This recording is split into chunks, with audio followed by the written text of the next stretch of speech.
On this training mission, we will use the procedures of the real aircraft to learn how to perform a taxi and takeoff. This mission focuses on the pilot's procedures and includes the following sections. Before taxi, taxi, before takeoff, takeoff, and initial climb. This training series is set on the Nevada map, and the approximate mission time is 15 minutes. Press spacebar to begin.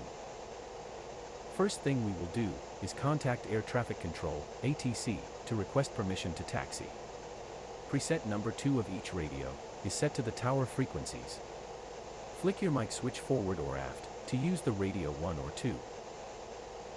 The DCS communications menu should appear. Its top line tells us which radio we are using, UHF 1 or 2. Select F1, request taxi to runway. Infield 1-1, request taxi to runway. After a few seconds, ATC should answer and clear us to a takeoff runway. Take note of the runway number. If there is other traffic on the taxiways, ATC might delay the answer until the taxiways are clear. Press spacebar once the controller gives you clearance. The runway that ATC cleared for us is number 32, meaning that its heading is 320 degrees. On the right MPD, the HSI tells us that heading 320 is from our left, towards our right. So, we must taxi towards the left, to the start of runway 32. The figure shows a diagram with our taxi route. Press spacebar to begin our taxi. But first, let's take a moment to learn the features of the F-15E nose gear steering system, NSG. It is controlled by the cockpit rudder pedals, and is hydraulically powered. It features dual steering ranges, a normal range with 15 degrees maximum movement, and a maneuvering range, with up to 45 degrees left or right. The maneuvering range is enabled by press and hold of the NGS button on the control stick. The nose gear steering may be disengaged by pressing and holding the paddle switch on the control stick. With the system disengaged, the nose will become free swiveling. Make sure to bind the NSG steering controls onto your HOTAS. At the very least you need the NGS button. Tough the paddle is also needed by the autopilot system. Press spacebar to continue. We are now ready to taxi. Release the holding brake. Move the throttles out of idle. Just a bit is enough to get the aircraft moving. Be careful with any nearby ground vehicles. Once rolling, apply brakes to check their operation. Good, now release the wheel brakes and let the aircraft move forward again. Actuate nose gear steering briefly in both directions to ensure proper operation. Now turn left to taxi south towards runway 32.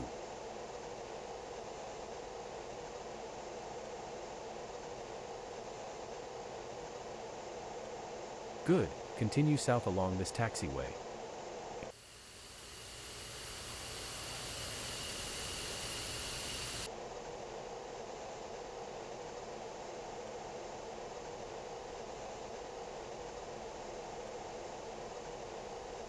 At high gross weights, make all turns at minimum practicable speed and maximum practicable radius.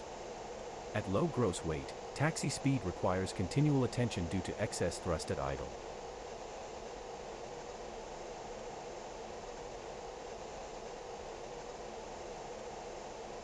On the upcoming intersection, turn right to take Street C.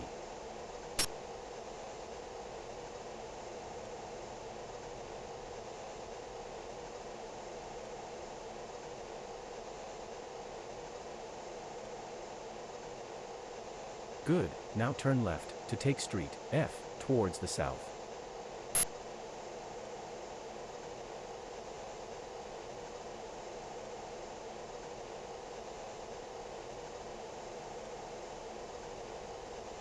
Proceed south along this taxiway.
We are approaching the end of Street F.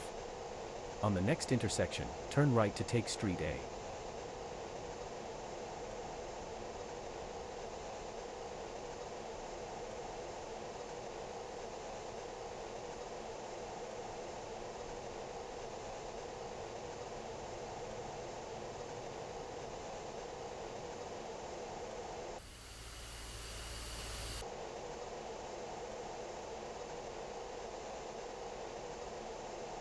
Stop just short of the designated runway.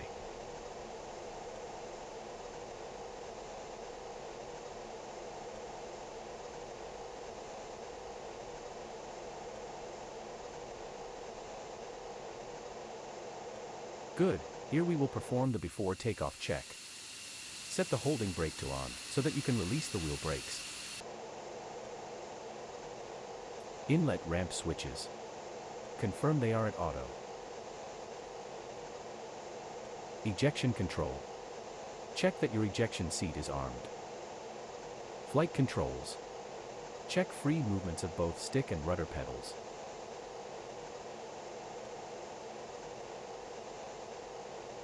Flaps. Check they are down. The flaps indicator light should be green. Takeoff trim. Check by pressing and holding its button until its light illuminates. Yaw rate. Yaw rate. Canopy.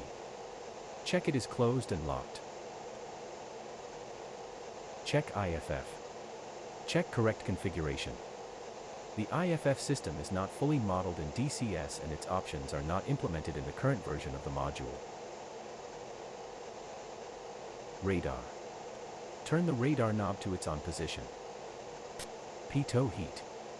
Set to on, to enable the heating elements of all 4 pitot static probes, preventing ice buildup. Engine heat. As required. The engine heat switch should not be enabled, unless flying in conditions where icing is possible. Once clear of icing conditions, it should be set back to off. Warnings, cautions, bit lights, and circuit breakers. Check. INS, check it's at nav position. Press spacebar to continue. Next, let's review the weapon systems officer's checks. Press the number 2 key to occupy the rear seat. Press spacebar once you are at the rear cockpit. Ejection control. Check that your ejection seat is armed. Command select valve. As briefed, the command selector valve selects the desired ejection sequence when it's initiated from the rear cockpit. Its positions are: norm, single rear seat ejection, when initiated from the rear cockpit; dual ejection, rear seat first, when initiated from the front cockpit. Aft initiation, dual ejection, rear seat first, when initiated from either seat. Solo, ejection from the front seat is immediate. On DCS, a left click turns the handle counterclockwise, a right click turns it clockwise. For this mission, leave it at norm. Flight controls. Check free movements of both stick and rudder pedals.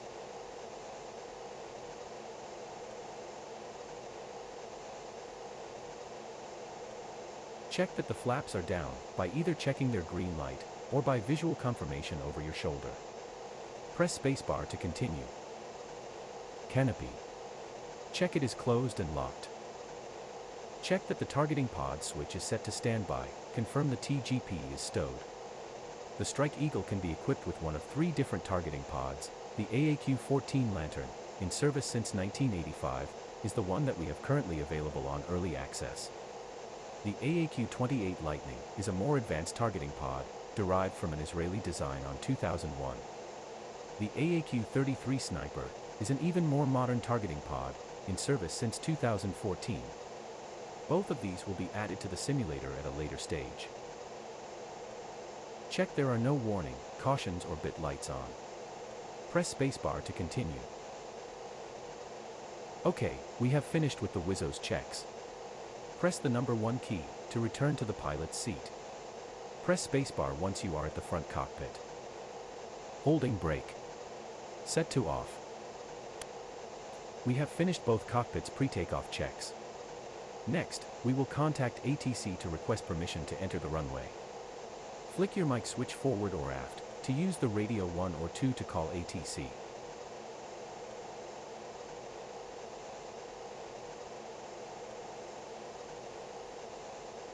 The DCS communications menu should appear.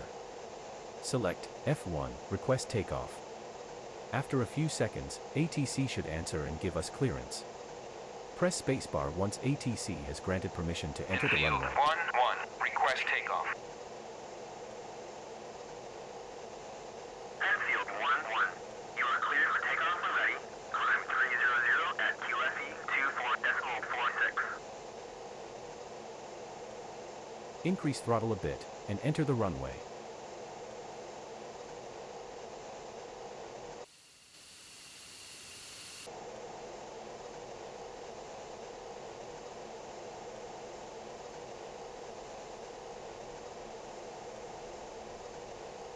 Align with the center line and stop the aircraft by applying and holding the toe brakes. Do not release the wheel brakes or the aircraft will creep forward. Airfield 1-1, unable to clear for takeoff. We will use a normal takeoff, using just military power and no afterburner, in order to have a little more time for our explanations. For this mission, with a gross weight around 61,000 pounds, and at military power, the rotation speed will be around 135 knots, nose wheel liftoff should be around 145 knots, and takeoff should occur at 165 knots. The optimum climb speeds will depend on how draggy is our current external stores configuration. Real F-15E pilots use a spreadsheet to precisely calculate a drag index. Our current loadout gets a drag index of 48.5. When using military power, for a drag index of 60 or less, adjust pitch up to climb at 350 knots up to reaching 0.96 Mach, then maintain Mach up to cruise altitude. For indexes greater than 60, you would use 300 knots and 0.75 Mach instead, but our current drag index is 48.5. Press spacebar to initiate our takeoff. While keeping the wheel brakes fully applied, advance engines to 82% RPM, and quickly check instruments. If everything is normal, release brakes and advance throttles to full military power. Do not go into the afterburner range. Use rudder pedals to keep the aircraft on the runway's center line. Monitor engine instruments, ensuring that nozzles remain below 30% at military power.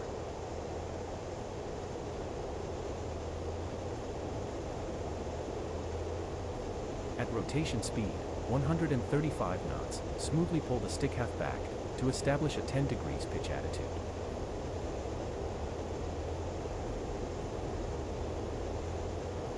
Airborne. Retract gear and flaps when airborne. Pull up. Apply nose down trim to compensate for the takeoff trim nose up attitude.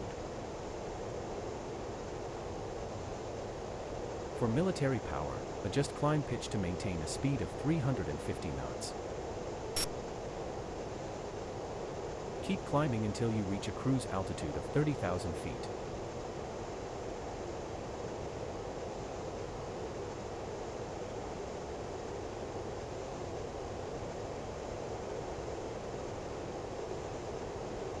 You are climbing too slow. Keep the throttle at maximum military power and reduce pitch to keep 350 knots or Mach 0.96.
You have reached your cruise altitude of 30,000 feet.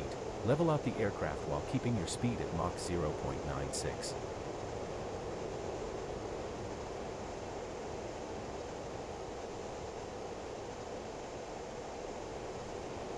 Very good. You have successfully completed this taxi, takeoff, and climb training mission. Over the next few training missions we will learn how to navigate with the Strike Eagle, using INS, TACAN, and ILS. Press spacebar to exit from the mission.